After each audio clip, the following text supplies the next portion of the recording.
कवचम्। अस्य श्रीचण्डीकवचस्य ब्रह्मा ऋषिः अनुष्टुप् छन्दः चामुण्डा देवता अङ्गन्यासोक्तमातरो बीजम् दिग्बन्धदेवतास्तत्त्वम् श्रीजगदम्बा प्रीत्यर्थे सप्तशतीपाठाङ्गकवचस्तोत्रजपे विनियोगः। ॐ नमश्चण्डिकायै। मार्कण्डेय उवाच ॐ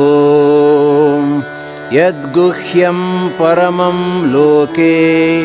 सर्वरक्षाकरं नृणां यन्न कस्यचिदाख्यातं तन्मे ब्रूहि पितामह। ब्रह्मोवाच अस्ति गुह्यतमं विप्र सर्वभूतोपकारकं देव्यास्तु कवचं पुण्यं तच्छृणुष्व महामुने।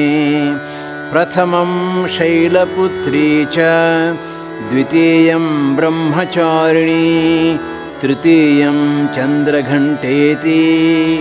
कूष्माण्डेति चतुर्थकम् पञ्चमं स्कन्दमातेति षष्ठं कात्यायनीति च सप्तमं कालरात्रिश्च महागौरीति चाष्टमम्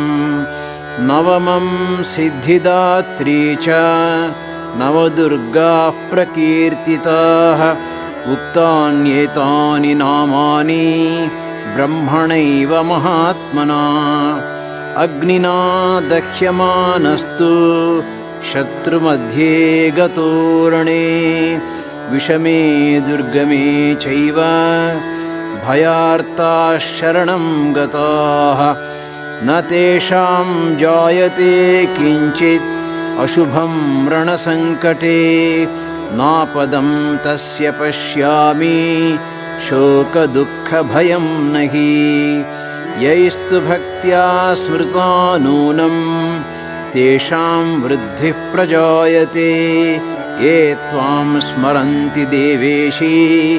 रक्षसे तान्न संशयः। प्रेतसंस्था तु चामुण्डा वाराही महिषासना ऐन्द्री गजसमारूढा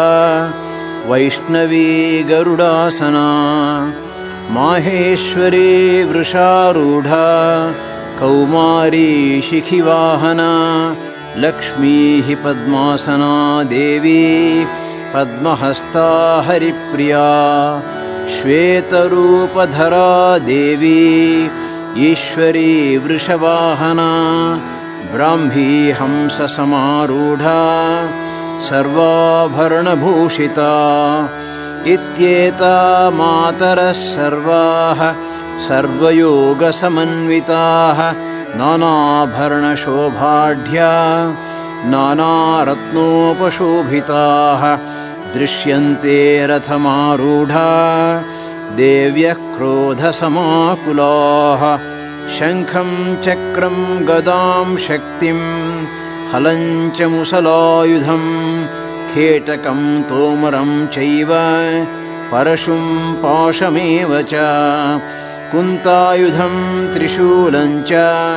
शार्ङ्गम् आयुधमुत्तमं दैत्यानां देहनाशाय भक्तानाम् अभयाय च धारयन्त्यायुधानीत्थं देवानां च हिताय वै। नमस्तेऽस्तु महारौद्रे महाघोरपराक्रमे महाबले महोत्साहे महाभयविनाशिनी त्राहि मां देवि दुष्प्रेक्ष्ये शत्रूणां भयवर्धिनी प्राच्यां रक्षतु माम् ऐन्द्री आग्नेयामग्निदेवता दक्षिणेवतु वाराही नैऋत्यां खड्गधारिणी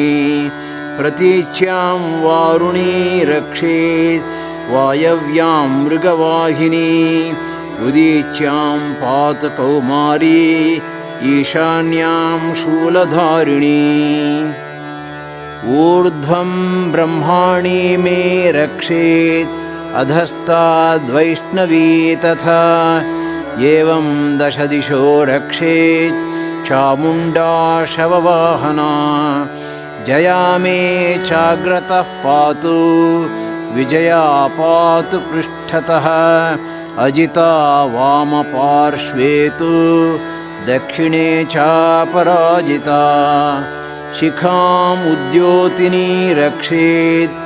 उमा मूर्ध्नि व्यवस्थिता मालाधरी ललाटे च भ्रुवौ रक्षेद्यशस्विनी त्रिनेत्रा च भ्रुवोर्मध्ये यमघण्टा च नासिके शङ्खिनी चक्षुषोर्मध्ये श्रोत्रयोर्द्वारवासिनी कपोलौ कालिका रक्षेत् कर्णमूले तु शाङ्करी नासिकायां सुगन्धा च उत्तरोष्ठे च चर्चिका अधरे चामृतकला जिह्वायां च सरस्वती दन्तान् रक्षतु कौमारी कण्ठदेशे तु चण्डिका घण्टिकां चित्रघण्टा च महामाया च तालुके कामाक्षी चिबुकं रक्षेत् वाचं मे सर्वमङ्गला ग्रीवायां भद्रकाली च पृष्ठवंशे धनुर्धरी नीलग्रीवा बहिः कण्ठे नलिकां नलकूबरी स्कन्धयोः खड्गिनी रक्षेत् बाहू मे वज्रधारिणी हस्तयोर्दण्डिनी रक्षेत् अम्बिका चाङ्गुलीस्तथा नखाञ्चूलेश्वरी रक्षेत् कुक्षौ रक्षेत् कुलेश्वरी स्तनौ रक्षेन्महादेवी मनःशोकविनाशिनी हृदये ललिता देवी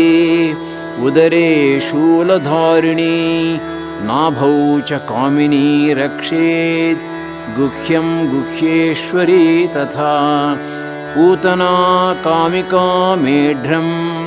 गुदे महिषवाहिनी कट्यां भगवती रक्षेत् जानुनी विन्ध्यवासिनी जङ्घे महाबला रक्षेत् सर्वकामप्रदायिनी गुल्फयोर्नारसिंही च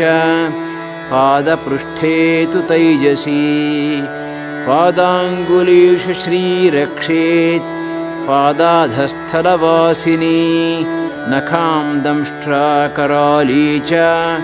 केशांश्चैवोर्ध्वकेशिनी रोमकूपेषु कौमारी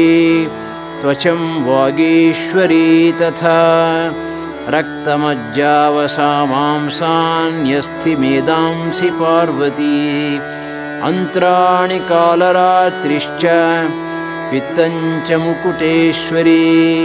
पद्मावती पद्मकोशे कफे चूडामणिस्तथा ज्वालामुखी नखज्वालाम् अभेद्या सर्वसन्धिषु शुक्रं ब्रह्माणि मे रक्षेत् छायां छत्रेश्वरी तथा अहङ्कारं मनोबुद्धिं रक्ष मे धर्मचारिणी प्राणापानो तथा व्यानं समानो दानमेव च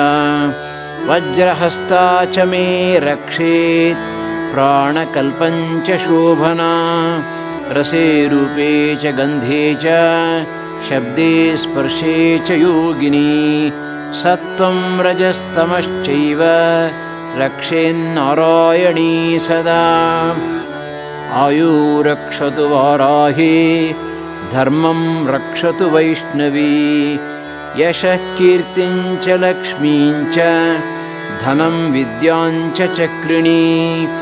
गोत्रमिन्द्राणि मे रक्षेत् पशून्मे रक्ष चण्डिके पुत्रान् रक्षेन्महालक्ष्मीः भार्यां रक्षतु भैरवी पन्थानं सुपथा रक्षेत् मार्गं क्षेमकरी तथा राजद्वारे महालक्ष्मीः विजया सर्वतः स्थिता रक्षाहीनं तु यत्स्थानं वर्जितं कवचेन तु तत्सर्वं रक्ष मे देवी जयन्ती पापनाशिनी पदमेकं न गच्छेत्तु यदीच्छेच्छुभमात्मनः कवचेनावृतो नित्यं यत्र यत्रैव गच्छति तत्र तत्रार्थलाभश्च विजयः सार्वकार्मिकः यं यं चिन्तयते कामं तं तं प्राप्नोति निश्चितम् परमैश्वर्यमतुलं प्राप्स्यते भूतले पुमान् निर्भयो जायते मर्त्यः सङ्ग्रामेष्वपराजितः त्रैलोक्ये तु भवेत् पूज्यः कवचेनावृतः पुमान् इदं तु देव्याः कवचं देवानामपि दुर्लभम् यः पठेत् प्रयतो नित्यं त्रिसन्ध्यं श्रद्धयान्वितः दैवी कला भवेत् तस्य त्रैलोक्येष्वपराजितः जीवेद्वर्षशतं साग्रम् अपमृत्युविवर्जितः नश्यन्ति व्याधयः सर्वे लूता विस्फोटकादयः स्थावरं जङ्गमं चैव कृत्रिमं चापि यद्विषम् अभिचाराणि सर्वाणि मन्त्रयन्त्राणि भूतले भूचराः खेचराश्चैव जलजाश्चोपदेशिकाः सहजाः कुलजामालाः शाकिनी डाकिनी तथा अन्तरिक्षचरा घोरा डाकिन्यश्च महाबलाः ग्रहभूतपिशाचाश्च यक्षगन्धर्वराक्षसाः ब्रह्मराक्षसवेतालाः कूष्माण्डा भैरवादयः नश्यन्ति दर्शनात् तस्य कवचे हृदि संस्थिते मानोन्नतिर्भवेद्राज्ञः तेजो वृद्धिकरं परं यशसा वर्धते सोऽपि कीर्तिमण्डितभूतले